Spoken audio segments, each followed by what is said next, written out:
The steel door slammed shut behind me at exactly 8:00 in the morning, and for the first time in 2 years, the sound of metal did not mean I was trapped. It meant I was free. My son was waiting for me outside in a car that cost more than most people's houses. He smiled for the cameras, he hugged me for the photographs, and then, with his lips pressed close to my ear so the microphones could not catch it, "Smile, Dad, or else, or else." He thought he was picking up a broken old man, a man with no money, no home, and no fight left in him. He had no idea that the quiet old man in the wrinkled suit already owned the rope that was about to hang him. By the end of that single day, his company would collapse.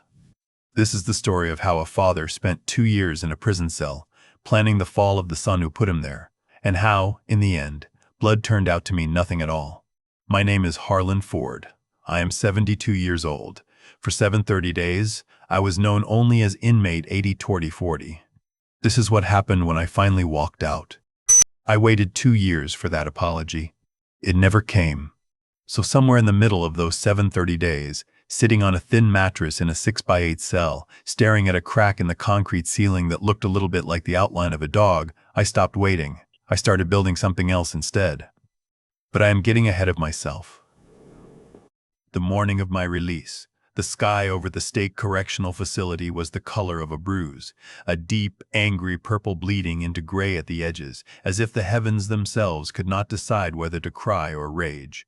Rain came down in long silver sheets, slanting sideways in the wind, hammering against the razor wire on top of the outer wall. I stood just inside the intake building, holding a small plastic bag that contained everything the state considered mine. A watch with a cracked face, a wedding ring I had not worn in years because my knuckles had swollen too much to fit it anymore, and $41 in a folded, sun-bleached envelope.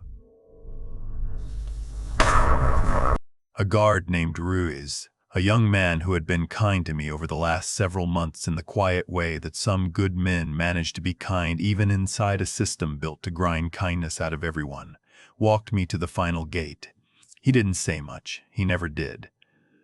But that morning, as the heavy steel door began its slow mechanical groan, "You don't look like the other guys who walk out of here, Mr. Ford." I asked him what he meant. "Most guys," he said. He wasn't wrong. The gate finished its groan and came to rest with a heavy final clank, like a coffin lid closing on the last 2 years of my life. I stepped through, out from under the awning, and let the rain hit me directly for the first time in 730 days. It smelled like freedom. I looked down at that suit. It had fit me perfectly 2 years ago, tailored, sharp, the kind of suit that made grown men in boardrooms sit up a little straighter when I walked in. Now it hung off my frame like a sheet draped over a scarecrow.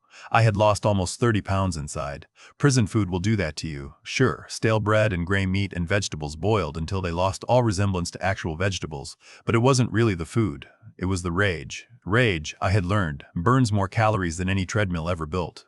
It eats you from the inside if you let it sit there unused. I had spent 2 years feeding it, sharpening it, sharpening it, sharpening it, sharpening it, sharpening it into something with a purpose. I stood on that sidewalk in the pouring rain, holding nothing but a plastic bag with $41 in it, and I felt more powerful than I had in a decade. That's when I saw the car. A sleek, silver Bentley, new, the kind that costs more than most families make in 5 years.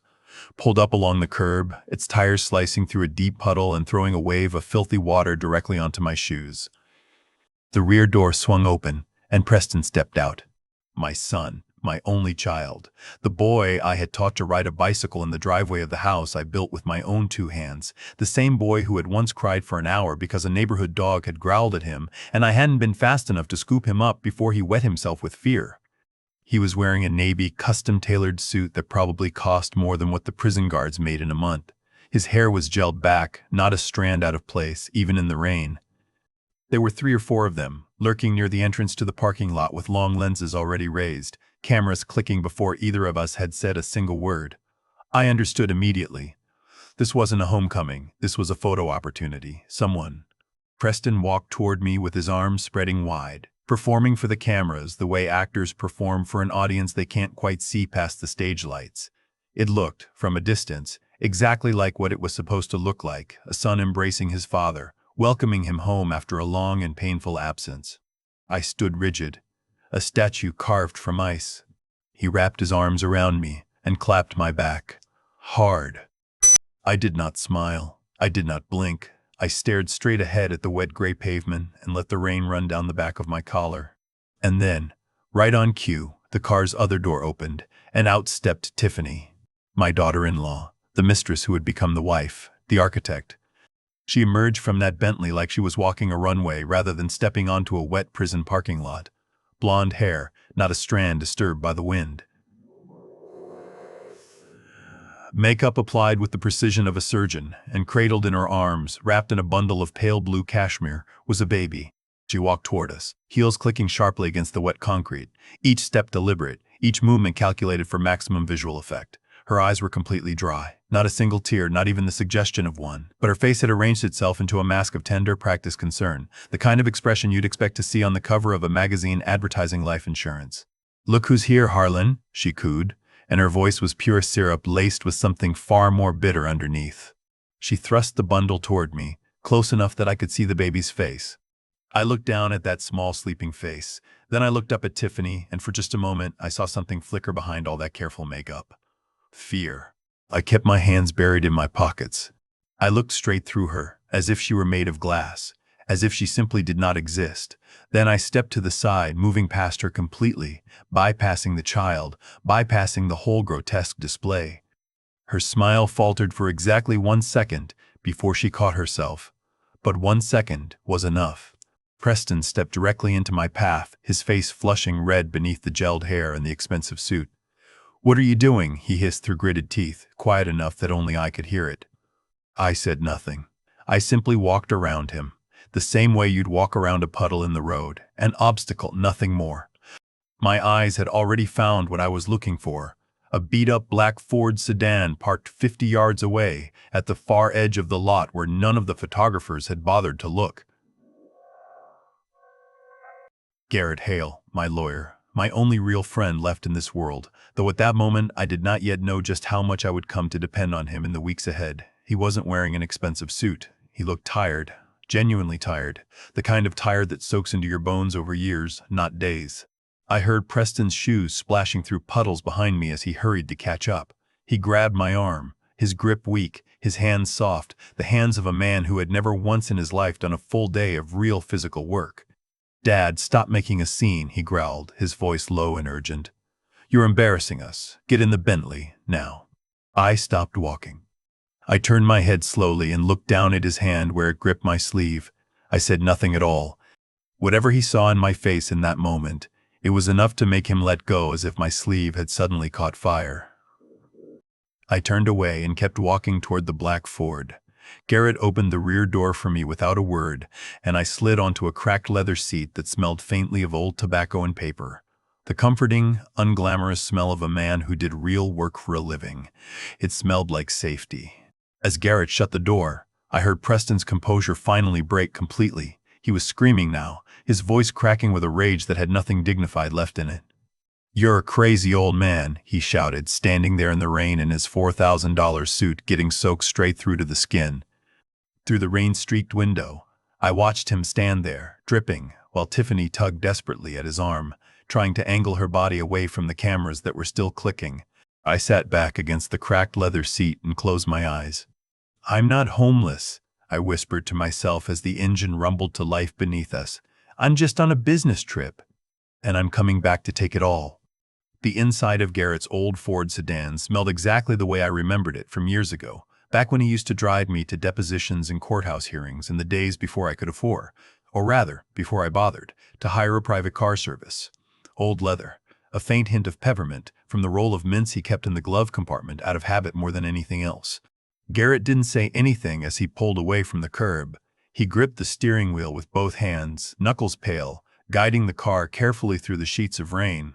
I watched the side mirror as the prison and the silver Bentley and the small cluster of photographers shrank into the distance, swallowed up by gray mist until they disappeared completely. For the first time in 2 years, the air filling my lungs did not smell like industrial disinfectant in quiet despair. I studied Garrett's profile in the dim light. He looked older than I remembered. That day came sooner than either of us expected. "You look terrible, Harlon," Garrett said finally, glancing at me in the rearview mirror. "I feel fantastic," I lied. My body ached in places I hadn't known could ache. The suit hung off me like a costume borrowed from someone twice my former size, but my mind had never felt sharper. Tell me the damage. Garrett sighed. A long, weary exhale that told me everything I needed to know before he even reached for the folder. He kept one hand on the wheel and used the other to grab a thick manila envelope from the passenger seat, passing it back to me without turning around. It's bad, he said quietly. Worse than we thought when I visited you last month.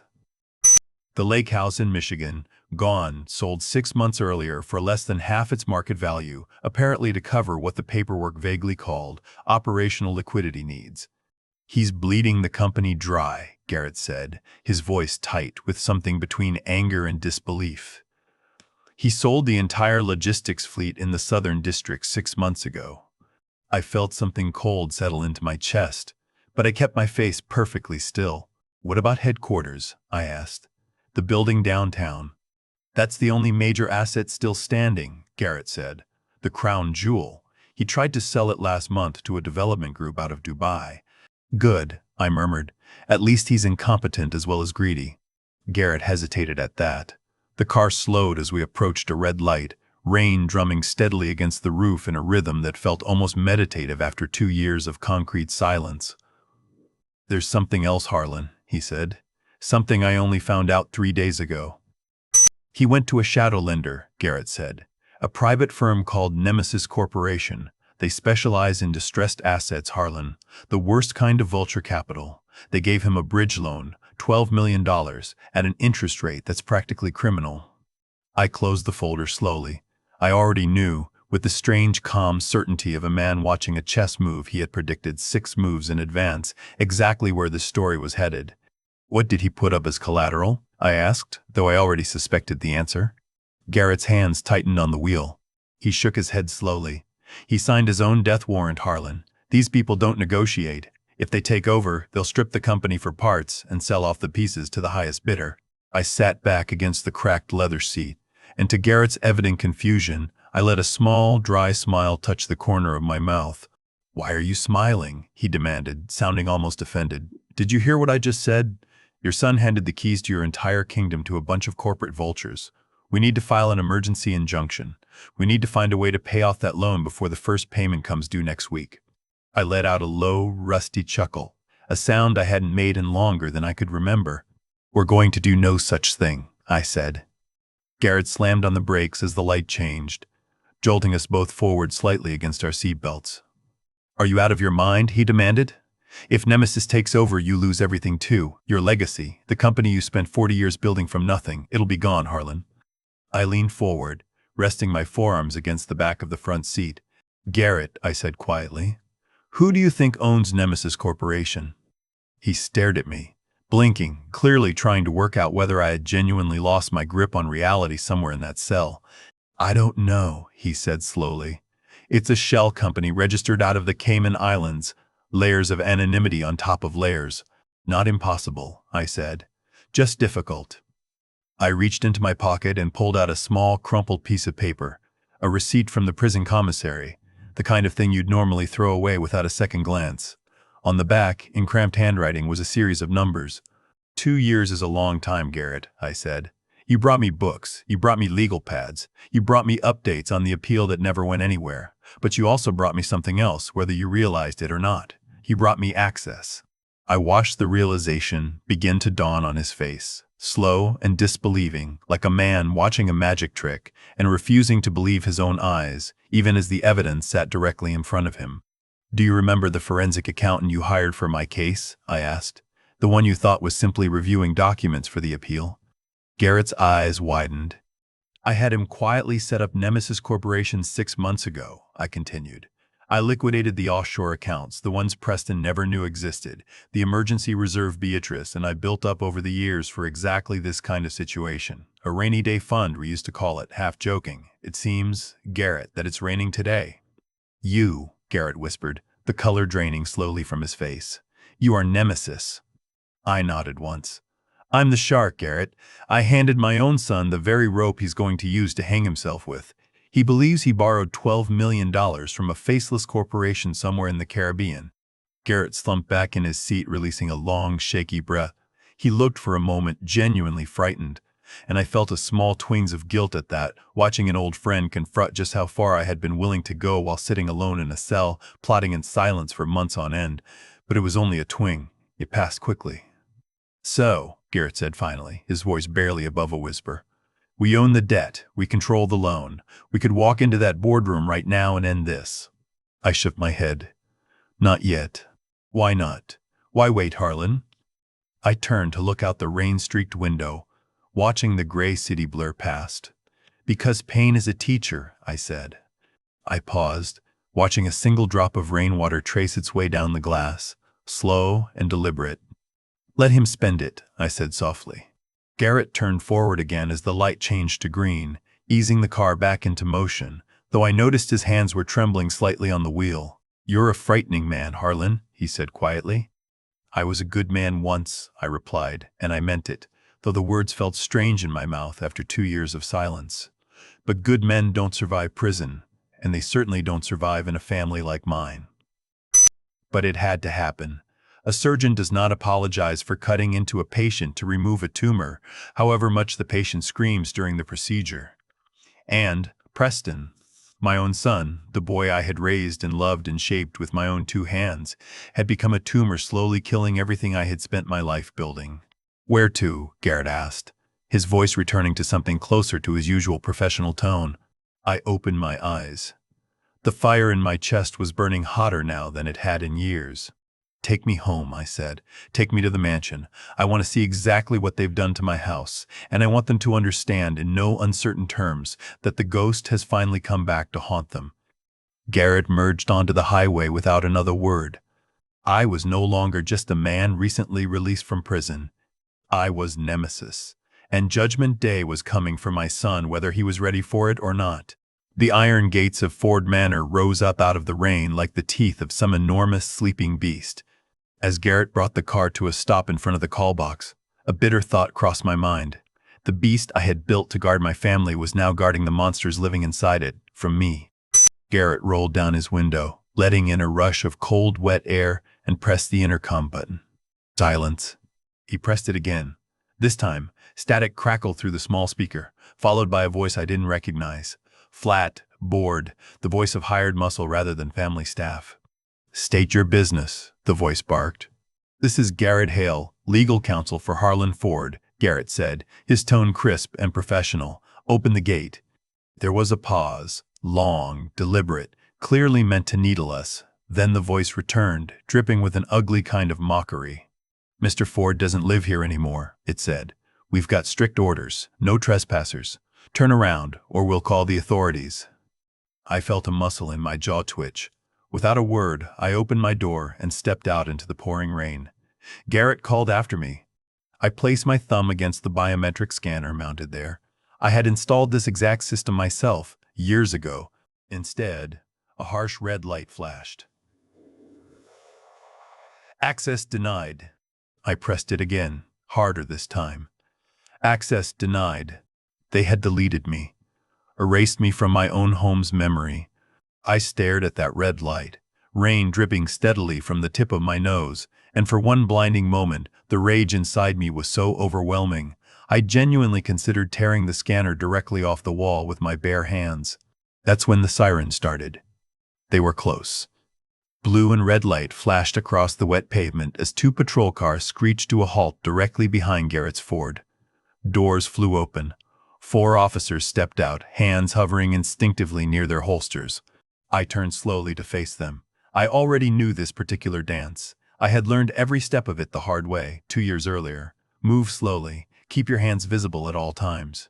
Do not speak unless spoken to directly. "Step away from the gate," the lead officer shouted. He was young, younger than Preston even, and dangerously nervous. "Put your hands in the air, now." I raised my hands slowly, rain soaking through my shirt, chilling me to the bone. "I'm not armed," I said, keeping my voice calm, deliberately calm, in stark contrast to the storm raging inside my chest.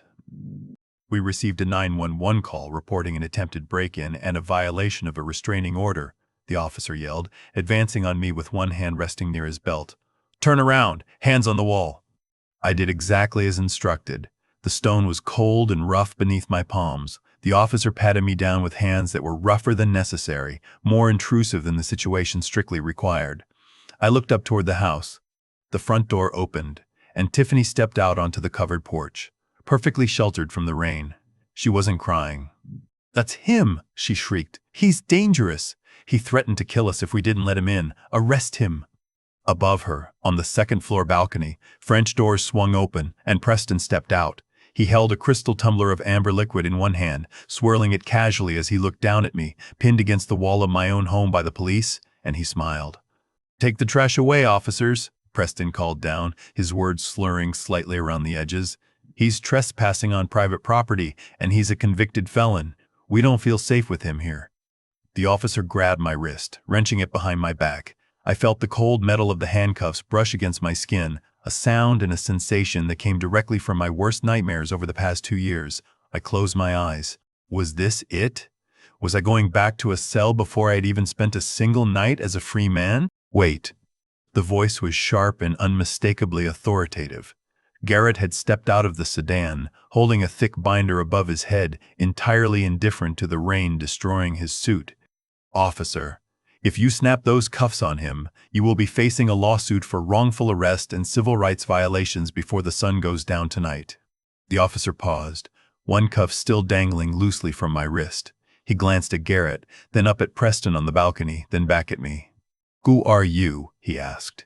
"I'm his attorney," Garrett said, walking forward with a confidence that visibly made the officers hesitate. "And you're currently acting on false information. My client is not trespassing. He is home." Preston laughed from the balcony, a hollow, nervous sound with no genuine humor in it. "Don't listen to him," he shouted. "I own the deed. The title is in my name. I have the paperwork to prove it. That old man has no rights here."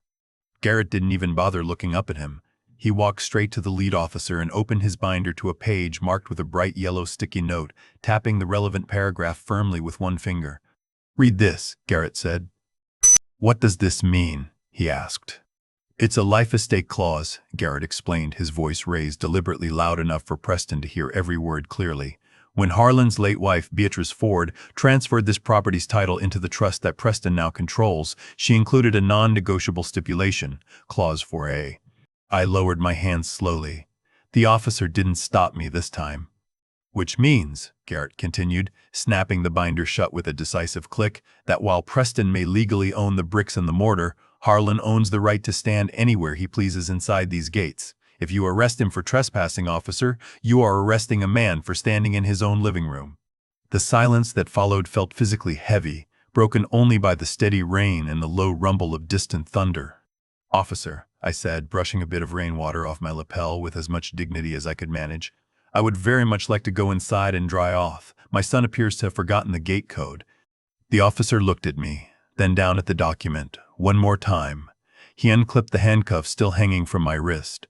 He turned toward the balcony. "Mr. Ford," he called up to Preston, "open the gate." "What?" Preston yelled back. "No! He's dangerous!" "The document is valid, sir," the officer replied evenly, one hand resting on his baton. "Open the gate, or we cut the lock ourselves, and I personally cite you for obstructing a resident's legal access." I nodded once to the officer. "Thank you for your service," I said, and meant it. Neglect. Garrett drove the car up slowly behind me. I reached the front porch steps. Tiffany was still standing there, arms crossed defensively over her chest. I climbed the steps. 1, 2, 3, and stopped directly in front of her. She smelled of expensive perfume laced with something else underneath it. Fear. "You can't stay here," she hissed, her voice trembling despite her best efforts to sound threatening. "We will make your life a living hell. You'll wish you were back in prison." I looked past her, through the open front door, into the foyer beyond. I turned my gaze back to Tiffany and stepped close enough to make her flinch, invading the small bubble of personal space she'd carefully constructed around herself. "I've spent the last 2 years in hell, Tiffany," I said softly.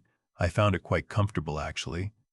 I brushed past her, deliberately checking her shoulder with mine hard enough to make her stumble slightly in her heels, and stepped across the threshold into the house that had once been my home. "I see you redecorated," I said, gesturing loosely toward the crimson curtains visible through the salon doorway. "You changed the curtains to red." Tiffany glared at me, her hands balling into tight fists at her sides. I smiled, genuinely, for the first time all day. Good choice, I said. The color of blood suits you. I turned and walked toward the grand staircase, leaving her standing alone in the cold, wet wind blowing through the open door behind her. I was inside now. The enemy was within the walls, and the hunt had officially, finally begun. The silence inside the manor was not the peaceful silence I remembered from years past. It was a suffocating quiet, the kind of stillness that settles over a landscape right before a tornado touches down. I reached the familiar double oak doors, closed as always. I stepped inside and stopped dead in my tracks. My breath caught somewhere in my throat. Everything was gone. My mahogany desk, hand-carved in Italy, shipped across an ocean at considerable expense the year I turned 50, had vanished completely. Mirrors. They had covered every wall in mirrors. I stared at my own reflection multiplied endlessly around the room. A gaunt, gray-haired man in an ill-fitting suit, standing alone in the middle of what felt very much like a nightmare. They had turned my war room into a gym. Tiffany's gym. I spotted a pink towel thrown carelessly over the bench press. I walked over and picked it up. It smelled sickeningly sweet, drenched in her perfume. I turned away from the mirrors, unable to bear looking any longer at what I had become in a room that used to define everything I was. Her portrait. It had hung above the fireplace in this very room for 20 years. An oil painting we commissioned together for our 30th wedding anniversary, back when she was still healthy, still laughing easily, still the woman who could calm my worst storms with nothing more than a soft, knowing smile. In the painting, she wore her favorite blue dress, the one she'd worn to our daughter-in-law's engagement party, the one she always said made her feel young again. I looked toward the fireplace. The space above the mantel stood completely empty, just a stark white void where 20 years of memory used to hang. Cold, sharp panic pierced straight through my anger. I ran out of the room, moving faster than I had in years, ignoring the deep ache already settling into my knees. I headed toward the back of the house, past the kitchen, toward the old servants' quarters and the storage rooms beyond. If they had discarded my life so carelessly, I tore open the door to the old maintenance closet. It was dark inside, smelling of mildew and damp earth. I fumbled along the wall until I found the light switch. And there it was, piled carelessly into a corner like ordinary garbage, boxes of my old files, my awards. A key to the city, presented to me a decade earlier for my contributions to the local economy, now lying face down in a puddle of water, leaking steadily from a rusted overhead pipe. But I didn't care about the key. I dug frantically through the pile, tossing aside plaques and dusty trophies. Then I saw it, the corner of a gold frame, half buried beneath a stack of discarded holiday decorations. I pulled it free. My hands were trembling. It was Beatrice. I sank slowly to my knees on the cold concrete floor, still clutching the frame. I pulled a handkerchief from my jacket pocket and began frantically wiping away the dirt and the creeping mold, my hands shaking harder with every pass. "I'm sorry," I whispered into the empty, dripping room, my voice cracking in a way I hadn't allowed it to crack in 2 long years. I held the frame against my chest and rocked slightly, back and forth, alone in that dark closet. The rage that had been burning hot inside me all morning was slowly turning into something colder, something far more solid and unbreakable. They could take my money, they could take my company, my house, my reputation in the eyes of every reporter who had ever printed a lie about me, but treating the memory of the woman who had helped build this entire home like ordinary trash. That was a declaration of war. I stayed there a long time, carefully cleaning every inch of that frame until it was as clean as my shaking hands could manage. Eventually, I stood, composed myself, adjusted my tie with as much dignity as I could gather, and picked up the portrait to carry it back toward the main house. I would not leave her alone in the dark a moment longer than necessary. She was coming back into the light, whether Tiffany liked it or not. I carried the painting into the main living room and set it carefully on a side table, leaning it gently against the wall while I brushed a speck of dust from the glass with the edge of my sleeve. That's when I heard footsteps behind me. Heavy, arrogant. Well, look who's making himself at home. I turned slowly.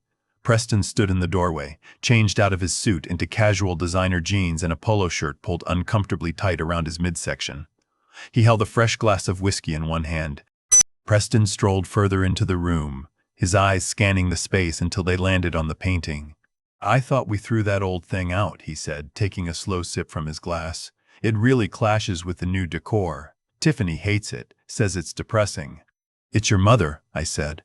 It's a dusty old picture, Preston countered with a dismissive wave of his hand. But fine, keep it in your room. Just keep it out of sight. We have guests coming tonight. Important people. Investors. I don't need them seeing my father wandering around the house carrying trash like some kind of senile janitor. He reached into his back pocket and pulled out a folded money clip. He peeled off several bills and tossed them carelessly onto the coffee table between us, where they fluttered down like dead leaves. Here, he said, $500. That's your allowance for the month. Don't spend it all on candy. I looked at the money. Then I looked at him. Allowance, I repeated flatly. Yeah, Preston sneered. You got no income, no pension. I froze your personal accounts, remember? Consider this charity. Go buy yourself a new shirt. That suit smells like prison. He paused, clearly savoring the moment. And tonight, do me a favor. Stay in your room. Don't come down. Don't embarrass me. He waited, watching my face closely, clearly hoping I would explode, throw the money back at him, prove once and for all that I really was the unstable, violent man he had spent 2 years painting me as in front of a judge and jury. I took a slow, deliberate breath. I forced every muscle in my face to relax. 500, I said, and then I looked up at him and forced a small, tight smile onto my face. Thank you, son. This is very generous of you. Preston blinked, visibly thrown off. He looked almost disappointed, as though he'd lost some private argument he'd been having with himself. Yeah, well, he mumbled, turning away. Just stay out of the way. He walked out of the room. I pocketed the cash. I turned my attention to the large oak desk sitting in the corner of the living room, the only piece of my original furniture they had bothered to keep, likely because it was simply too heavy to move without professional help. This was where Preston now sat to sign checks he had absolutely no moral right to be signing. I reached into the inner pocket of my jacket and pulled out a small black device, no larger than an ordinary shirt button. I had acquired it from a contact I'd made on the inside, a former intelligence contractor who had made some poor decisions with classified information and ended up spending his golden years in cell block D, 3 doors down from mine. We had traded favors the way men do in places like that. I knelt down and felt along the underside of the heavy desk lip until I found a spot deep in shadow where no one would ever think to look. Enjoy your party, Preston, I said softly to the empty room. Speak loudly. I want to hear every single lie. I stood, gathered Beatrice's portrait carefully in both arms, and made my way toward the staircase. I spent the following hour locked in the guest room bathroom, scrubbing the accumulated grime of 2 years off my skin until it turned raw and pink beneath the hot water. I shaved away the gray stubble that had grown patchy and unkempt during my time inside, revealing again the sharp jawline that had once intimidated union negotiators and corporate raiders alike across a boardroom table. In the back of the cedar closet, wrapped inside a garment bag that Tiffany had evidently overlooked during her purge of my belongings, I found it, my tuxedo. It looked like armor. I stood in front of the mirror and studied the man looking back at me. He was not inmate 8940. He was not the broken father who had been dragged out of a courtroom in handcuffs while cameras flashed. He was Harlon Ford. I adjusted my cufflinks. Gold knots I had hidden inside the toe of an old shoe the day the marshals came to collect me, betting correctly that Preston would never think to search something so small and unremarkable. I checked the small receiver in my pocket, the one paired to the bug now sitting under my own desk, confirming it was secure and functioning. Then I opened the door. Downstairs, the entire house vibrated gently with the sound of a string quartet and the low murmur of 50 voices, each one working very hard to sound more important than the next. I walked to the top of the grand staircase and looked down. Below me, the foyer had filled with a healthy sampling of the city's elite, or at least the people most desperate to be counted among them. And right at the center of it all, holding court, stood Preston. He was laughing too loudly, his face already flushed from expensive scotch. Tiffany hung on his arm in a deep red dress that matched the new curtains exactly, a diamond necklace glittering at her throat. My mother-in-law's necklace, passed down to Beatrice on our wedding day, now dangling around the neck of the woman who had orchestrated my entire downfall. I felt a spike of pure adrenaline shoot through my chest, but I forced my pulse back down through sheer discipline. Stay cold, Harlon. Stay cold. I began descending the stairs slowly, one measured step at a time, my hand trailing along the familiar mahogany banister. The conversation in the foyer didn't stop all at once. It died out in waves, spreading outward as people noticed me. The string quartet's music trailed off awkwardly into silence. Preston stared up at me, his mouth hanging slightly open, looking exactly like a child caught red-handed stealing from the cookie jar. He had told these people I was a senile invalid, a source of family shame kept quietly hidden away in the attic. I reached the bottom step. The crowd parted instinctively, forming a narrow path directly toward the center of the room. "Good evening, everyone," I said, letting my voice project effortlessly to the very back of the room. A handful of uncomfortable murmured greetings rippled through the crowd. Preston recovered first, handing his own drink off to Tiffany and marching over toward me, a forced smile plastered across his face that never once reached his visibly panicked eyes. "Dad," he said, his voice tight with strain. "I thought you were resting. You know what the doctor said about needing your sleep." I took a slow sip of the champagne. It was cheap. Preston was apparently cutting costs on the catering as well as everything else. "I feel quite energized, son," I replied, looking past him toward the assembled investors. "It would be rude of me not to welcome your guests personally. After all, I've been away on something of a government-sponsored sabbatical for quite some time." Before I could respond, Tiffany stepped forward. "Oh, Harlon," she sighed, pitched loud enough for the entire room to hear clearly. "It's so brave of you to come down. We were just telling everyone how much you've struggled since the incident." She let that final word hang deliberately in the air. The incident. The room went completely, deathly silent. I could see the investors leaning in slightly, hungry for whatever gossip was about to unfold. "You all know about the tragedy our family She patted my cheek with a slow, condescending gesture. It was, I had to admit, a genuine masterclass in humiliation. In under 30 seconds, she had successfully painted me as a violent, senile old man and cast herself as the saintly, forgiving victim. I did not pull away from her hand. I let it rest against my cheek. "You're quite right, Tiffany," I said, keeping my voice calm and perfectly steady. "My memory has been rather foggy lately. Prison does that to a man, gives you far too much time to think about the past, to replay every single detail over and over." I took a small step closer, forcing her to retreat half a pace. "But there is one particular thing I've been trying very hard to remember," I continued, now addressing the room at large. I let the pause stretch out until the tension in the room felt thick enough to choke on. "That night on the stairs," I said, "when you fell and we lost the baby, was it a boy or was it a girl?" Tiffany froze completely. Her practiced smile faltered for the first time all evening. "The baby," I repeated, keeping my tone perfectly innocent. "I never actually saw the birth certificate." Tiffany's eyes darted toward Preston. Preston stared down at his own shoes, saying absolutely nothing. It was a boy," she said quickly, a little too quickly, "a little boy. We were going to name him after Preston." "A boy," I said slowly, nodding. I reached into the inside pocket of my tuxedo and withdrew a folded piece of paper. Not the actual medical report, though nobody in that room had any way of knowing that. "My lawyer sent me some medical files from St. Jude's Hospital just yesterday," I said, my voice dropping an octave. "I wanted to arrange a small memorial service, you understand, to properly pay my respects." I unfolded the paper slowly. The soft rustling sound was the only noise in the entire room. "In fact," I read aloud, though the words weren't truly there on that page, "it states the patient was treated for a ruptured ovarian cyst, a painful condition, certainly, but not a pregnancy, and definitely not a baby boy named after his father." I looked up. Tiffany's face had drained completely of color. She looked like a corpse dressed carefully in a red evening gown.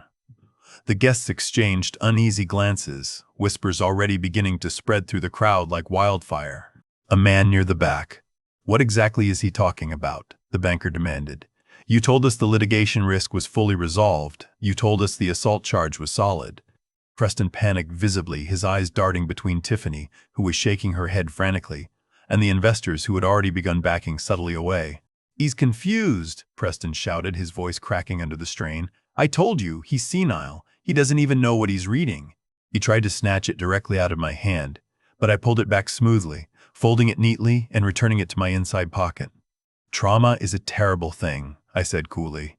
"It makes people say and do the strangest things. Get some rest, Tiffany." Preston glared at me with pure, undisguised hatred, but there was nothing he could do, not in front of the money, not with a room full of investors already suspicious. He pulled Tiffany toward the kitchen door, abandoning his own party entirely. I stood alone at the center of the room, the circle of onlookers around me having widened considerably. They weren't looking at me with pity any longer. They were looking at me with something closer to fear, and looking toward the door through which Preston had just fled with open, obvious suspicion. I raised my glass slightly toward the banker who had asked the question. "The scallops are excellent," I said pleasantly. I turned and walked calmly toward the buffet table, not bothering to look back. I didn't need to. I already knew the seeds of doubt had been planted, and they were already beginning, quietly and irreversibly, to take root. The party was effectively over. The real performance was only just beginning. The grandfather clock in the hallway chimed 2 o'clock in the morning, the sound rolling through the silent house like a slow death knell. The party had ended nearly an hour earlier, the last of the drunk investors and hangers, on finally stumbling out the front door, leaving behind them the stale smell of cigar smoke and spilled wine soaking into the new white rug. I sat on the edge of the guest bed in the darkness, still wearing my tuxedo. The audio feed came through crystal clear. I could hear the low hum of the refrigerator compressor cycling on in the distant kitchen, the steady ticking of the hallway clock. And then, cutting through it all, I heard voices. They were in the living room, exactly where I had known they would eventually end up. Preston sounded drunk, his words slurring together into a pathetic, anxious stream. "He knows, Tiff," he was saying. "I'm telling you, he knows. Did you see the way he looked at you? Did you hear what he said about that medical report?" I heard the sound of glass clinking against a hard surface. "He's guessing, Preston," she said. "He's throwing darts in the dark, hoping something sticks. The medical report is buried. I paid the nurse to shred every hard copy. The digital file is encrypted. He has nothing." "He had the dates," Preston whined. "He said the cyst surgery happened 2 days before the fall." "So what?" Tiffany snapped. "He's an old man who just spent 2 years in a concrete box. Nobody's going to believe a word he says. You saw those investors tonight. They already think he's losing his mind. Stop drinking and focus." I listened as the leather sofa creaked beneath shifting weight. "We need more cash," Preston said, his voice dropping to a strained whisper. "The loan from Nemesis, the interest payment is due next week.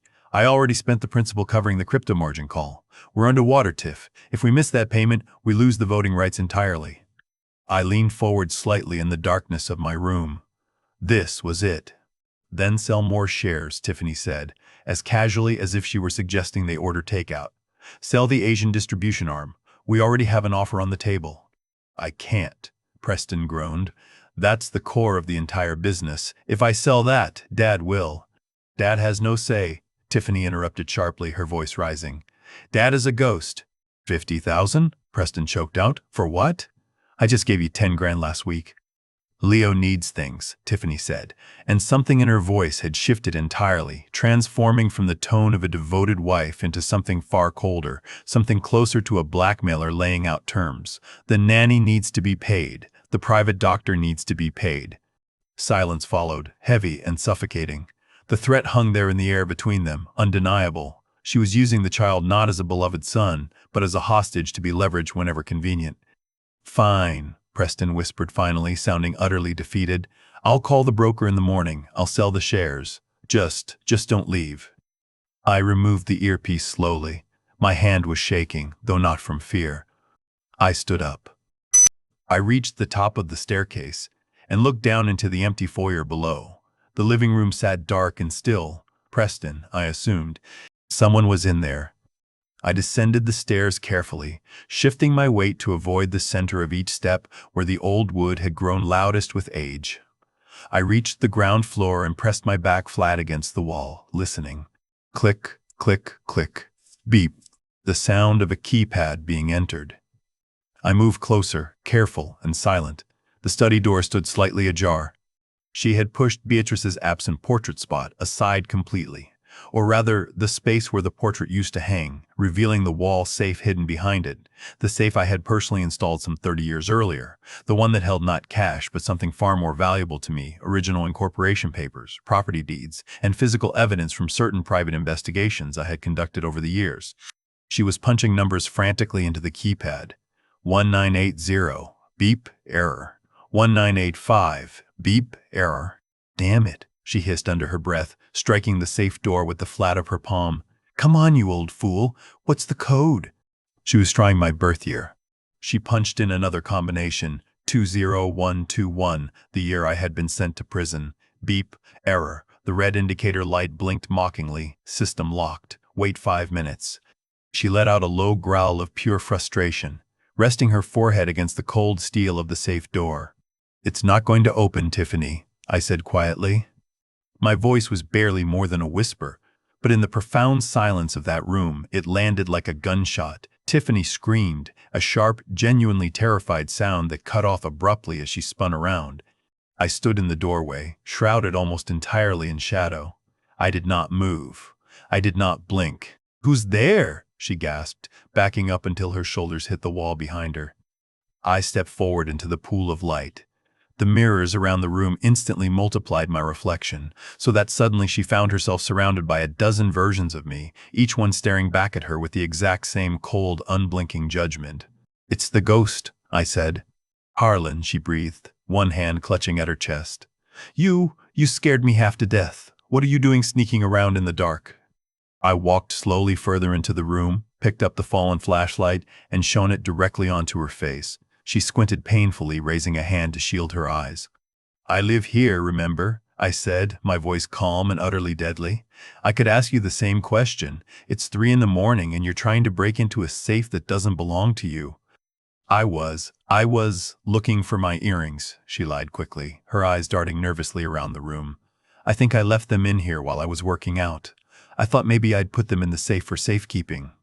I laughed, a dry, humorless sound with no warmth in it whatsoever.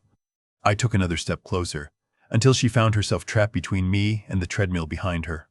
"So tell me the truth," I said, lowering the flashlight so it cast deep, exaggerated shadows across her face. I let the silence stretch out, until I could see her beginning to tremble. "Were you looking for proof of your affair from 2 years ago?" I whispered. Her eyes went wide. All the remaining color drained from her face, leaving her looking gray and sickly beneath the harsh flashlight beam. "The personal trainer," I said. "The one with the tattoo on his neck. The one you were seeing while my son was busy at work. The one who was actually driving the motorcycle the night of your so-called accident." Tiffany shook her head violently. "You're lying!" she shrieked, though it sounded far more like a scream of panic than genuine outrage. "You're crazy!" I reached into my pocket and withdrew the small earpiece, holding it up so she could see it clearly. I clicked the flashlight off, plunging the room back into total darkness. "Run along to bed, my dear," I said from within that blackness. "And lock your door, not to keep me out, but because when Preston finally learns what I already know, he might just be the one you need to worry about." I heard a sob escape her throat, then the rapid slap of her bare feet against the floor as she fled the room and sprinted up the stairs, running as though the devil himself were at her heels. I reached inside and withdrew a single thick manila envelope. It was heavy in my hand, dense with everything I would need in the days ahead. I closed the safe carefully. "Sleep tight, Tiffany," I whispered into the darkness. "Tomorrow, the real nightmare begins." The next morning, I took a taxi to the south side of the city. I hadn't asked Garrett to drive me because there are certain neighborhoods a shiny black sedan simply does not belong in, and where its presence tends to attract exactly the wrong kind of attention. The neighborhood I found myself in was a graveyard of forgotten industry. Empty factories stood with broken windows like the hollow eye sockets of old skeletons against the gray morning sky. The streets were pitted with potholes, littered with piles of uncollected trash. Instead, I watched the woman working behind the counter. Sarah looked at least 10 years older than the last time I had seen her, though barely 2 years had actually passed. Her strawberry blonde hair, once shining and carefully styled, was pulled back now into a messy, exhausted bun. I waited until the lunch rush finally died down. When she approached my table at last with a coffee pot in hand, she didn't look up from her notepad. "What can I get for you, Ann?" she asked, her voice raspy with exhaustion. "Hello, Sarah," I said quietly. She froze instantly. The coffee pot trembled visibly in her hand, splashing a few scalding drops onto the tabletop between us. "Harlon," she whispered. "Oh God, please, I don't have any money." She genuinely believed I had come to hurt her. She believed I was the monster Preston had spent 2 years describing to the entire world. "Sit down, Sarah," I said gently, gesturing toward the seat across from me. "Please, I'm not here to hurt you." She glanced nervously around the diner, checking whether her manager was watching from the kitchen pass-through. "They told me you were in prison," she said, her hands trembling visibly on the tabletop. I was released yesterday, I said, and the very first thing I wanted to do was come see you. I paused. At the mention of her son's name, her expression hardened instantly, the fear giving way to something fiercer. She leaned forward, her protective instincts overriding whatever terror still lingered. "Stay away from him," she hissed. "Preston made it very clear. If I try to contact anyone in your family, if I let you anywhere near Danny, he'll cut off the alimony entirely." I reached across the table and placed my hand gently over hers. She tried to pull away, but I held on, firm but not forceful.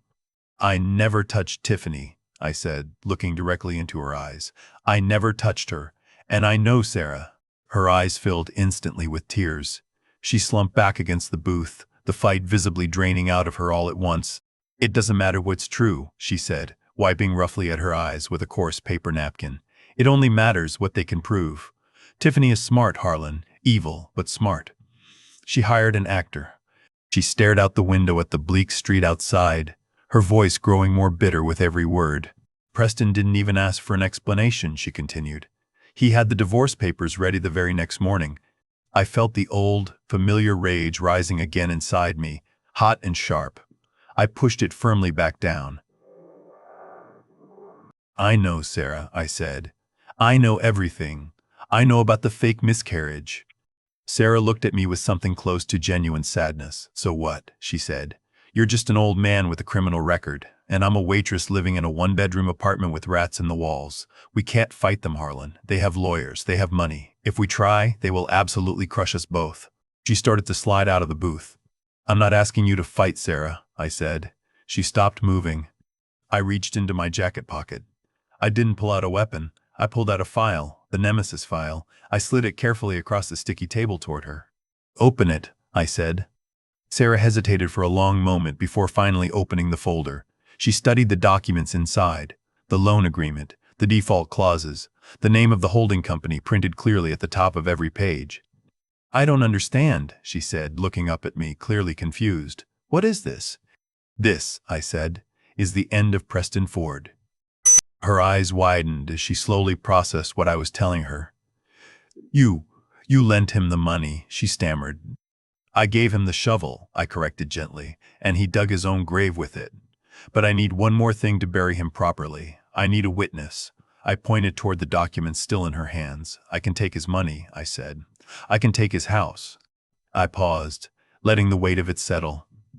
Sarah looked down at her own hands, red and chapped from years of scrubbing tables and washing dishes. "I'm scared, Harlon," she whispered. "Preston threatened me. He said he'd make sure I never worked in this town again." I reached into my pocket a second time. This time I withdrew a check. One I had written that very morning from the Nemesis operating account. It was made out for $50,000. "This is for you," I said, sliding it directly on top of the file. "Call it a consulting fee. Use it to find a decent apartment somewhere safe. Get Danny some new clothes, new shoes. Quit this job today if you're willing." Sarah stared down at the check, her mouth falling open in disbelief. "Harlon, I can't take this." "It isn't a gift," I said firmly. "It's an advance. When we win this, you'll be running the Ford Family Foundation. You will never have to serve another cup of coffee in your life again. But you have to be brave, Sarah. Not for me, for Danny." Sarah looked from the check to the file and back to me, and I watched the change happen slowly in her eyes. She took a long, steadying breath. She picked up the check and held it tightly in both hands. "He told me I was worthless," she said, her voice shaking but visibly gaining strength with every word. "He told me I was nothing without him." "He was wrong," I said simply. Sarah nodded slowly. She stood up from the booth and, in one decisive motion, untied her stained apron and threw it down onto the table. "I get off at 2, she said. "Where do we start?" I smiled genuinely, for the first time that entire day. "We start," I said, "by getting you a lawyer." I watched her walk purposefully back behind the counter and inform her startled manager, in a voice far steadier than it had been just minutes earlier, that she was quitting effective immediately. I had my ally now. In many ways, I had found my real family. And back at that glass castle across town, Preston and Tiffany sat completely unaware that the stones around them were about to start flying. The headquarters of Ford Logistics rose above the city skyline like a monument built from steel and glass. I stood on the sidewalk across the street, looking up toward the 42nd floor. that had once been my office, the place where I'd signed the papers to buy my very first fleet of delivery trucks, back when the company was barely more than an idea and a handshake deal. And that was where my son currently sat, preparing to sell off the last remaining piece of everything I'd built to a consortium of foreign investors interested only in stripping the company for parts and firing the American workforce that had kept it running for decades. I adjusted my tie in the reflection of the glass entrance doors. I wasn't wearing the loose, ill-fitting suit from the day before. The lobby smelled exactly as I remembered it, lemon polish and carefully filtered air. Standing there was Sam, head of security, a broad-shouldered man built like a linebacker with an unmistakably good heart underneath the uniform. I had personally covered the cost of his daughter's knee surgery a decade earlier, quietly, without ever mentioning it to anyone. He looked at me, and his expression softened immediately, even as he glanced toward the security monitor where a memo bearing my photograph had undoubtedly been pinned beneath the heading, "Do not admit." Sam stepped forward, positioning his body to block my path in a way that, to anyone watching the cameras, would look exactly like a man doing his job properly. "Mr. Ford," he rumbled quietly, "they told me to call the police if you showed up, said you were dangerous." I looked him steadily in the eye. "Do I look dangerous to you, Sam?" He offered a small, sad smile. "You look like the boss to me," he whispered. Then he reached into his pocket, pulled out his own key card, and swiped it against the turnstile sensor. "Give them hell, sir," Sam said, stepping fully aside. I nodded my thanks and made my way to the private elevator. The doors slid shut, cocooning me in silence as the floor numbers climbed steadily upward. I felt the weight of the last 2 years slowly falling away with each passing floor. I was rising. I walked up to the doors. I did not knock. I pushed them open with both hands and stepped inside. The room fell instantly silent. He froze completely, staring at me as though he were watching a ghost walk through solid walls. "Security," he shouted, his voice cracking. "How did you even get in here, Sam? Get up here now." I walked calmly to the far end of the table, directly opposite him, and set my briefcase down on the polished mahogany surface with a heavy, deliberate thud. "Sam is busy," I said, letting my voice fill the room easily. "And this meeting, as it happens, is illegal." Preston's face went purple with fury. "Get out," he screamed. "You have no authority here. You're a convicted felon. You were removed from this board. You have 0 shares, 0 voting rights. You are nobody." The lead investor, a man with cold eyes and steel-gray hair, glanced between Preston and myself, clearly unamused by the interruption. "Mr. Ford," he said, addressing Preston directly, "is this going to be a problem?" "They are resolved," Preston stammered, wiping sweat from his forehead. "My father suffers from delusions. He has no legal standing whatsoever. We can proceed directly with the vote. I hold 51% of the voting stock. I authorize the sale." I reached into my briefcase. I pulled out a thick stack of papers. Not crisp legal documents drafted by some expensive downtown firm, but crumpled sheets. "You're quite right," I continued. "I don't personally hold any shares. You made sure of that." Preston laughed nervously. "The ESOP," he scoffed. "Those represent tiny fractions of the total. The drivers, the mechanics, the secretaries, they have no real power. They're irrelevant." I spread the papers out across the table, fanning them like a deck of playing cards. I picked up one sheet at random. "This is a signed proxy form from Dave Miller, our head mechanic. He's been personally fixing our trucks for 30 years. I picked up another. I looked directly at the investors. These people own shares, small shares individually, yes, but when you add them all together, they represent 15% of the total voting stock, and every single one of them signed their voting rights over to me for exactly this meeting." Preston's face went bone white as he ran the mental math. If he had already sold 40% of the company to cover his debts, and he needed a supermajority to authorize a sale of this magnitude, my 15% stood as an absolute immovable wall. "I hold the proxy for 15% of this company," I announced to the room. "And on behalf of the men and women who actually built this business with their own hands, I vote no." The room went deathly quiet. The lead investor closed his folder with a decisive snap and stood. He signaled to his team. They rose in unison and filed out of the room without so much as glancing at Preston as they passed. The door clicked shut behind them. Preston stood there, trembling. His deal was dead. His liquidity had evaporated entirely. "You old bastard," he screamed, hurling the glass across the room. It missed my head by mere inches, shattering violently against the wall behind me into 1,000 glittering shards. Water dripped slowly down the expensive wallpaper like tears. "You ruined everything," Preston shrieked. "That was $12 million. That was our entire lifeline. Do you have any idea what you've just done? You've killed us. You want your own family starving in the street? Is that it?" I did not flinch. I did not blink. I looked calmly at the shattered glass, then back at him. "I don't want you to starve, Preston," I said evenly, picking up my briefcase. "I want you to work." I turned my back and walked toward the door. I walked out, leaving him alone, screaming amid the wreckage of his own greed. The private medical practice of Dr. Elias Thorne occupied a glass building that looked far more like a five-star hotel than any clinic I had ever visited. The waiting room was decorated with abstract art and smelled faintly of lavender and old money. It was the kind of quiet that costs roughly $500 an hour. Garrett and I walked past a distracted receptionist, far too absorbed in her phone to notice two men in suits moving briskly toward the private offices at the back. Garrett kept glancing nervously in my direction, but my gaze remained fixed on the mahogany door at the end of the hallway. The nameplate read, "Dr. Elias Thorne, Chief of Obstetrics." To the rest of the world, he was a respected medical specialist. To me, he was the man who had sold my freedom for a single check. I didn't bother knocking. I turned the handle and pushed the door open without hesitation. Dr. Thorne sat behind a desk nearly as large as my own used to be. He was a handsome man in his 50s, deeply tanned, with perfectly styled silver hair. "Who let you in here?" he demanded, his voice smoothed but sharpened by irritation. "I'm with a patient." I glanced around the empty room. "I don't see a patient, doctor," I said, closing the door softly behind me and locking it with a quiet click. Thorne stood up. Recognition flickered across his face, immediately followed by a flash of panic he tried, not entirely successfully, to conceal. "Mr. Ford," he said, his tone shifting into something condescending, "I heard you were released. I'll assume this intrusion is the result of some lingering confusion from your time away." I walked to the leather chair opposite his desk and sat down, crossing one leg over the other and brushing an imaginary speck of lint from my trousers.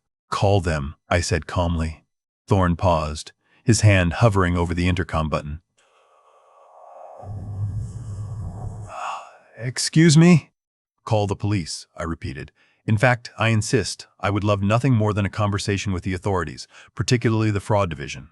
I imagine they'd find your offshore accounts fascinating, specifically the one in the Cayman Islands that received a deposit of $50,000 exactly 2 years ago. On the very same day, you signed an affidavit stating that my daughter-in-law had miscarried due to blunt force trauma." Thorne froze. His finger retreated slowly from the intercom button. He sat back down, his eyes narrowing. "I have no idea what you're talking about," he said. I nodded once to Garrett, who stepped forward and opened his briefcase, withdrawing a single sheet of paper that he placed gently on the desk. "That's your holding company, isn't it, Doctor?" Garrett asked. "We traced the registration. It leads directly back to this address." Thorne stared at the paper. A single bead of sweat appeared along his hairline. He wiped it away quickly. "This proves nothing," he spat. "Patients pay for privacy." "For what, exactly?" I asked, leaning forward slightly, consulting on how to frame an innocent man, consulting on how to fake a pregnancy loss. Thorne slammed his palm against the desk. "Get out!" he shouted, his composure finally cracking. "You have no proof of anything. That affidavit was completely accurate." I remained silent, letting his anger fill the room until it exhausted itself and he ran out of breath. Then I reached into my pocket and withdrew a second piece of paper. The photograph showed a motorcycle lying on its side across a wet highway.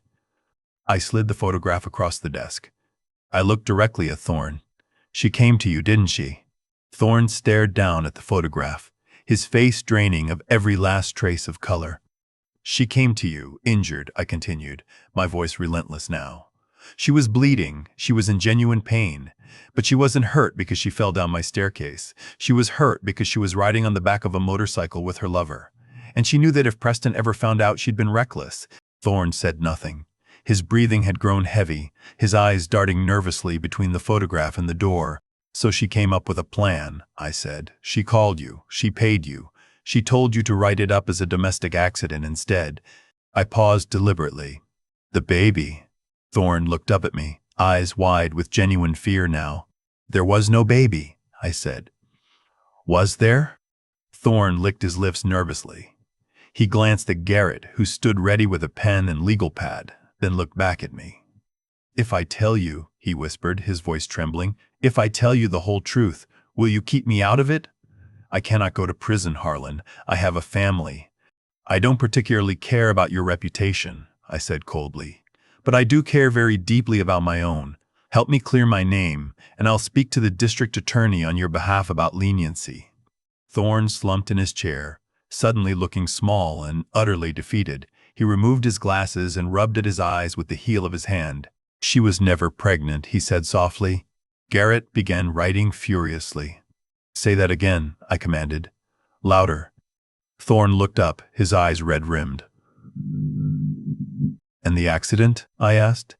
The accident ruptured the cyst, he confessed. That's what caused the bleeding. That's what caused the pain. She came to me absolutely terrified. She told me she'd been out with a friend. She said Preston would kill her if he ever found out the truth. She begged me to help her. She said if I simply documented it as a miscarriage, she could blame it entirely on a fall at home instead. She said it would solve every one of her problems at once. She offered me $50,000. He paused, swallowing hard. I felt a wave of nausea rise in my chest. 2 years of my life. 2 years spent in a cage, all because of a ruptured cyst and a carefully constructed lie. And the staircase? I asked. The supposed fall at my house? She staged that herself, he said, shaking his head slowly.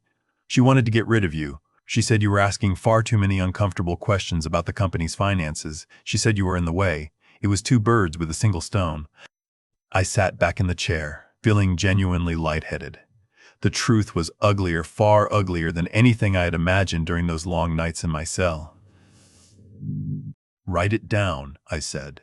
A full confession. Detail every single piece of it. The cyst, the accident, the bribe, the fabricated diagnosis, and sign it. Thorne hesitated for a long moment before finally picking up his pen. He wrote for nearly 10 minutes straight, the only sound in the room the steady scratching of pen against paper and his own ragged breathing.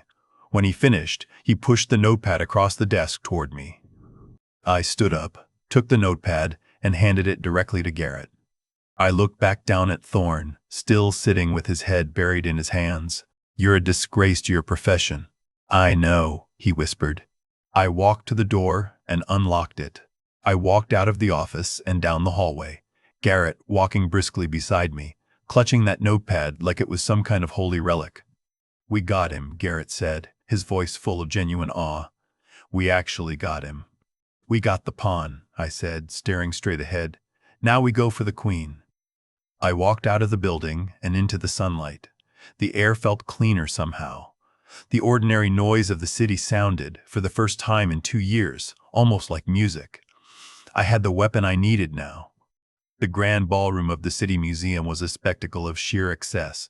Crystal chandeliers hung from the vaulted ceiling like frozen fireworks, casting a warm golden glow across the gathered crowd. 500 guests filled the room that night. Men in tuxedos who quietly controlled the city's banks, women in gowns that cost more than a schoolteacher's annual salary. They sipped vintage champagne and ate caviar off small silver spoons, entirely unaware that they were standing inside a slaughterhouse. I stood in the shadows behind a heavy velvet curtain at stage right, invisible to the crowd but with a perfect, unobstructed view of the podium. Preston stood there now, basking in the spotlight, playing the part of the successful young CO to absolute perfection. Preston leaned into the microphone, his voice booming confidently through the hall. Ladies and gentlemen, he said, spreading his arms wide to the room. Tonight isn't just about raising money for the arts. It's about legacy. My father, Harlon Ford, built a great foundation here. I checked my watch. Exactly 8 o'clock. The timing, as I had planned it for weeks, was absolutely crucial. It began as a ripple. A single phone chimed somewhere near the back of the room. Preston faltered mid-sentence, noticing the sudden shift rippling through the room. But nobody was listening to him anymore. Phone screens glowed throughout the crowd, illuminating faces in the sudden blue light of shared shock. The headline, when I finally glimpsed it myself, was short and utterly brutal. Ford Logistics defaults. Nemesis Corp seizes control. Assets frozen. Whispers spread through the room like a rising swarm of angry bees. I watched a woman in the second row hold up her phone screen to show Tiffany. Tiffany looked at it, and I saw her jaw drop open in real time. Preston looked around, utterly confused. He laughed nervously, a high, brittle sound that echoed painfully through the microphone. I stepped out from behind the curtain. I did not run. I walked, my footsteps heavy and deliberate against the wooden stage. "Dad," he whispered. "What are you doing here? Get off the stage." I reached out and took the microphone directly from his unresisting hand. He was too stunned to fight me for it. "Good evening, everyone," I said, my voice calm, cold, and absolutely steady. "I apologize for the interruption. My son was just telling you about the future of Ford Logistics." "You've all just received a notification on your phones," I continued. "It states that Ford Logistics has defaulted on a major loan. It states that a company called Nemesis Corporation has exercised its contractual right to seize all associated assets, including the corporate headquarters, the entire fleet, and the executive voting rights." I paused, allowing the words to fully sink in. "That's all entirely true," I said. "But there's one detail the news reports missed entirely." I turned to look directly at Preston. He was shaking now, his face the color of ash, visibly assembling the pieces in real time. The loan, the trap, the man now standing directly in front of him. "I own it." Preston grabbed my arm. "You can't do this," he hissed. I pulled my arm free. "I didn't trick you, son," I said. "I tested you, and you failed. You bet the entire company on a lie. You leveraged my life's work to pay for your wife's greed, and now the bill has come due." I looked down at Tiffany in the front row. She was frozen solid, looking desperately for some way out that simply didn't exist. "And there's one more thing," I said, speaking directly into the microphone. "The collateral for that loan included every personal asset pledged by the guarantor. That means the cars, that means the bank accounts, and that means the house." I pointed directly at Preston. The silence that followed was absolute. The kind of silence that hangs beneath a guillotine blade suspended in the air. Preston finally snapped. "You stole it," he shrieked. "You thief, I'll kill you." He lunged at me, hands clawed, reaching directly for my throat, prepared to squeeze the life out of me right there on the stage in front of 500 witnesses. I didn't move. I didn't flinch. I never had to. From the wings, a massive figure emerged, moving far faster than a man his size should reasonably be able to move. It was Sam, our head of security, who intercepted Preston in midair and tackled him bodily to the floor with a bone-jarring thud. "Get off me!" Preston screamed, thrashing against the polished floorboards. "That's my company. He's the criminal. Arrest him!" Sam pinned Preston's arms firmly behind his back and looked up at me, waiting for instructions. "Take him out, Sam," I said quietly into the microphone. "And take his wife as well. They're both trespassing." 2 additional guards materialized and grabbed Tiffany, who had been attempting to slip away quietly through a side exit. She screamed, kicking and scratching furiously as they dragged her toward the doors. "I'm your son," he sobbed. "How could you do this to me?" I looked at him. "You stopped being my son the day you had me thrown into a cage," I said. "Get him out of my sight." Sam dragged him away. Preston's screams echoed through the ballroom until the heavy double doors finally slammed shut, cutting off the sound entirely. I stood alone on the stage. The crowd stared at me, terrified, transfixed, witnessing what looked very much like a massacre and a coronation happening simultaneously. I adjusted my tie. I looked once more at the microphone. "Please enjoy the dessert," I said. "I understand the chocolate tart is excellent." I set the microphone back on its stand and walked calmly off the stage, never once looking back. I had stripped him of his armor. I had taken his sword clean out of his hand. He was naked now, alone in the wilderness. But he had only lost his money so far. He still had his freedom. And that, as it turned out, was the very last thing I intended to take from him. "Are you okay?" she asked softly. "I'm better than okay," I said. "I'm free." I turned back to face her. "People like to say family is everything," I continued. I walked back over and placed a hand gently on her shoulder. "I lost a son," I said quietly. "A son who saw me as nothing more than a bank account to be drained whenever convenient. But I gained a daughter, in a sense, someone who sees me simply as a man. And on Saturday, I get to watch my grandson play soccer for the very first time." I walked back to my desk and picked up my pen once again. "Now," I said, allowing myself a small, tired smile, "let's get back to work. We have an empire that still needs running." Looking back on everything now, from a distance of several months, Toxic behavior should never be tolerated simply because it happens to come from someone who shares your blood. For years, long before any of this began, I had enabled Preston's sense of entitlement without ever fully realizing it. I believed, the way so many parents do, that love meant shielding your children from every possible consequence, smoothing every rough patch before they even had a chance to feel it. It was only after I had been stripped of nearly everything, my freedom, my home, my reputation, even the memory of my late wife hanging quietly on a wall, that I finally understood something I should have learned decades earlier. Setting a firm boundary is not, whatever anyone tells you, an act of cruelty.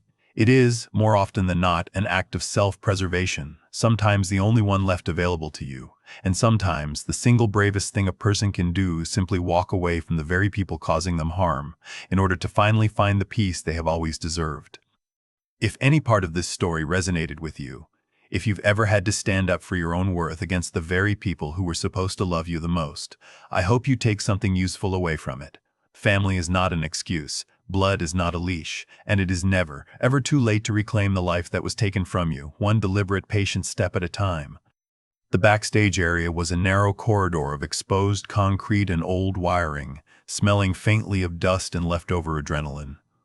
The roar of the crowd out in the ballroom had settled into a low, confused rumble. Back here, though, the noise remained sharp and volatile. Sam and the other guards had already dragged Preston into a small holding area near the loading dock. He was disheveled, his tuxedo jacket torn at one shoulder, his face slick with sweat and tears. Tiffany stood nearby, cornered by two female security officers who blocked her path to the exit politely, but with absolute firmness. The press had already found the side entrance. Preston spotted me and scrambled to his feet, stumbling toward Tiffany, reaching out to her, desperate for any ally left in the world, desperate for the very woman he had sacrificed his entire soul trying to please. "Tiffany, tell them," Preston pleaded, his voice high and hysterical. "Tell them about the trust. Tell them about the baby's rights." Tiffany slapped his hand away hard. The sound cracked off the concrete walls like a gunshot. She stepped back from him, her expression a mixture of disgust and pure, undisguised loathing. Whatever mask she'd been wearing all evening had finally fallen away completely. "Don't touch me," she spat. "You're pathetic. Look at you, crying like a child." "Tiffany," Preston gasped, clutching at his own chest. "What are you saying? We're in this together. We need to call a lawyer." "There is no we," Tiffany screamed, her voice shredding whatever dignity she had left. "You're broke, Preston. You hurt him. You're homeless. Do you honestly think I signed up for this? Do you think I married you for your personality? You are a weak, spineless little man who needed his daddy to run his entire life for him, and now you don't even have his money to fall back on." She turned toward the security officers, jabbing a manicured finger at the door. "I'm leaving," she announced. "I'm filing for divorce first thing in the morning, and you can tell your father that I'm taking half of whatever scraps are left. I want spousal support. I want child support. I will bleed you dry for the next 18 years. She turned to storm out, her red dress swirling around her like a pool of blood. "You're not going anywhere, Tiffany. Tiffany."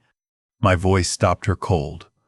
"Get out of my way, old man," she hissed. "You got your company back. Congratulations. Now let me go. I have a son to raise."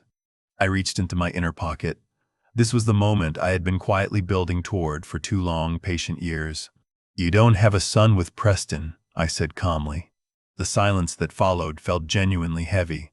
Preston looked up, his face streaked with tears, confusion warring visibly with rising panic. "What?" Preston whispered.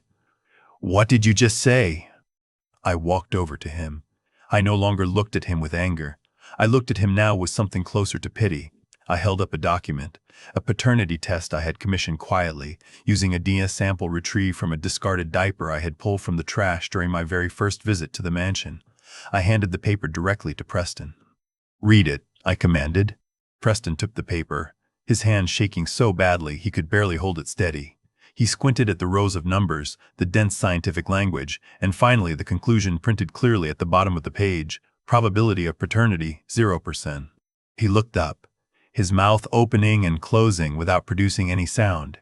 "Tiffany," he choked out, "what is this?" Tiffany's face went completely white. She lunged for the paper, but Sam stepped smoothly into her path, blocking her.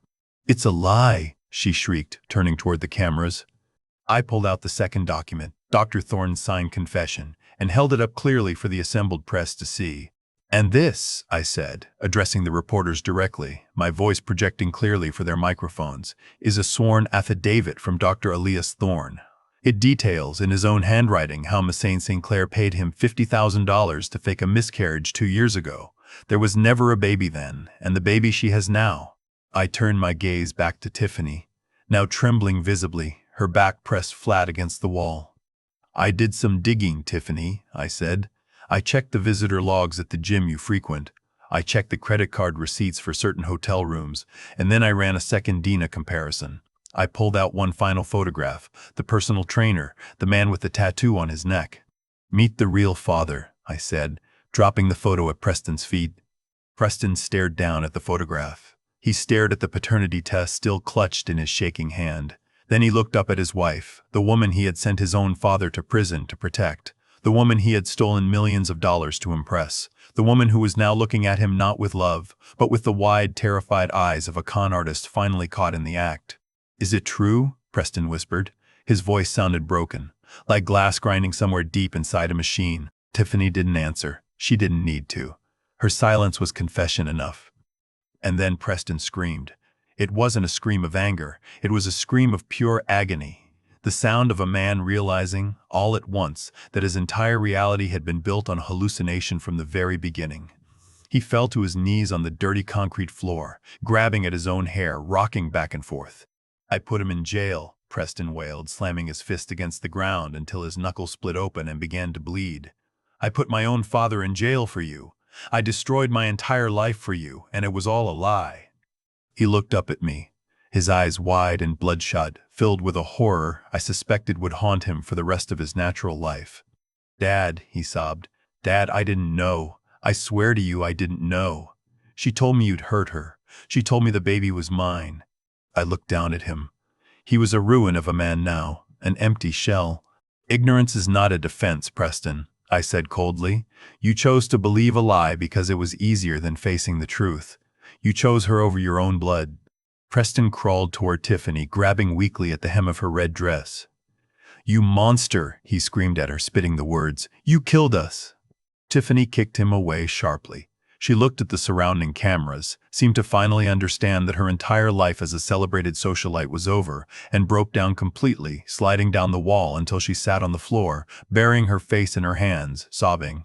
Not for anything she had done, I suspected, but purely for everything she had just lost. I turned to face the assembled press. I looked over at Sam.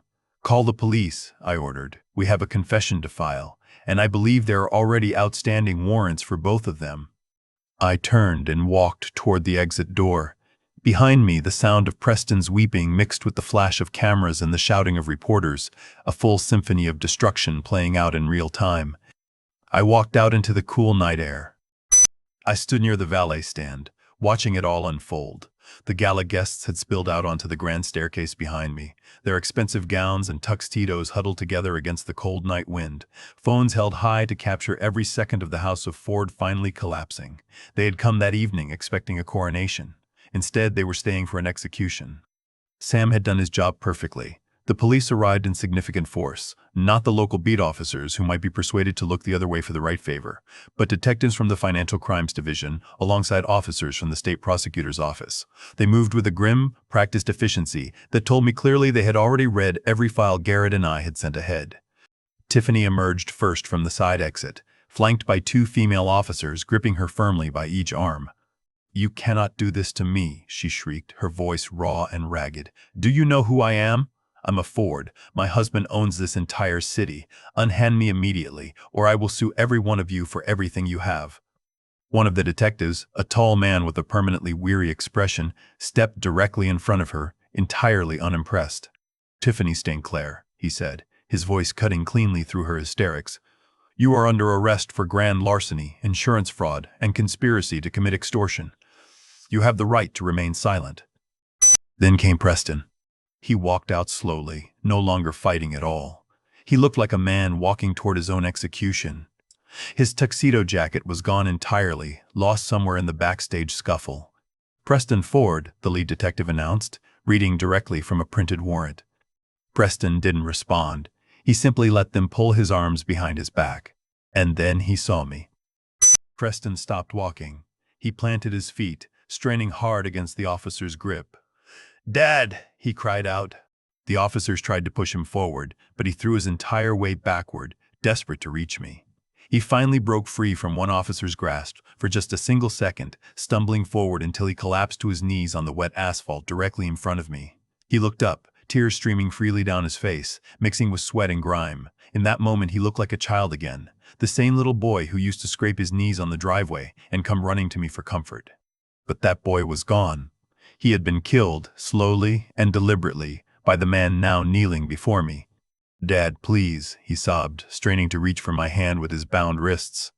"Stop this. Tell them it was all a mistake. I'm your son. You can't let them take me to prison. I'll die in there." I looked down at him. I saw the fear in his eyes, the exact same fear I had felt myself, every single night for 730 consecutive days. "I made a mistake," he pleaded, his voice cracking further. "I was stupid. I was weak, but I am still your family. You always said family protects each other." He leaned forward, pressing his forehead against the toe of my shoe, weeping uncontrollably. I looked up at the surrounding crowd. They stood utterly silent, watching the final act of this particular tragedy unfold. I leaned down, close enough that only Preston could hear what I was about to say. "I protected you for 40 years, Preston," I said, my voice low and hard as granite. Preston looked up, a flicker of hope igniting in his eyes. "Yes," he whispered. I straightened back up, towering over him.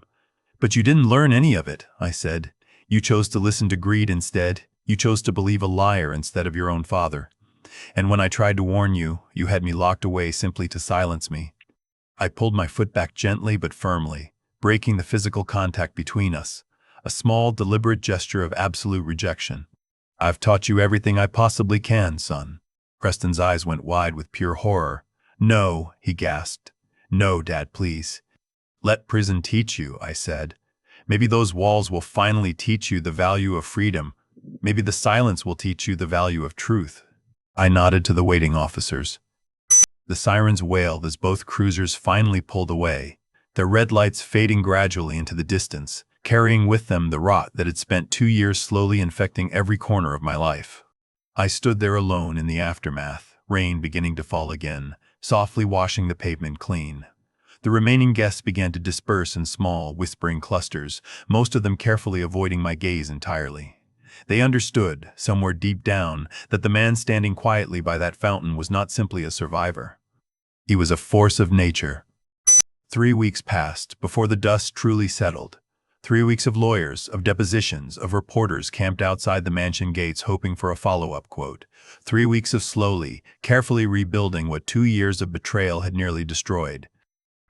I sat in my high-backed chair, signing the last stack of documents for the morning. My hand was steady. My signature, when I set it to paper, was bold and sweeping, exactly as it had been 30 years earlier. Across from me sat Sarah. She was no longer the frightened waitress I had found hiding behind a diner counter in a stained uniform. I had appointed her chief financial officer 2 weeks earlier. I set my pen down on the final document. It was done.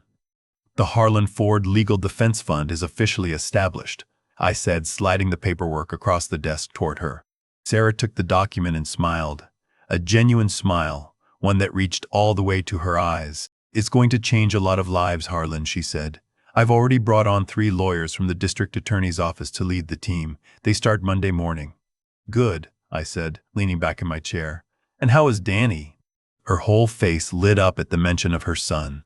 I felt a warmth spread through my chest that had absolutely nothing to do with money, or power, or any of the things I had spent the last several weeks fighting to reclaim. "Tell him I'll be there," I said, "and tell him I'm bringing the orange slices."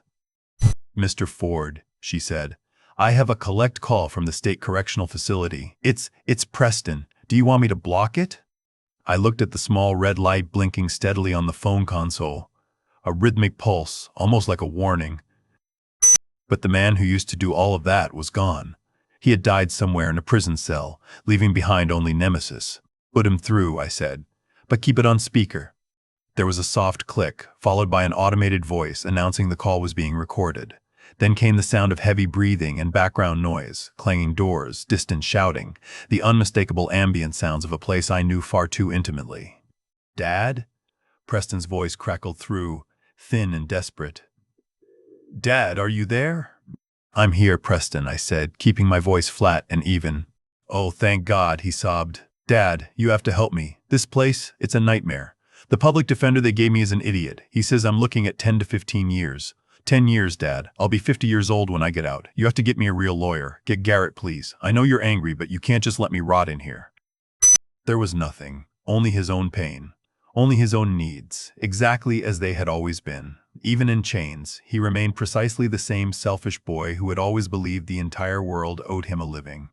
"I'm not angry, Preston," I said calmly.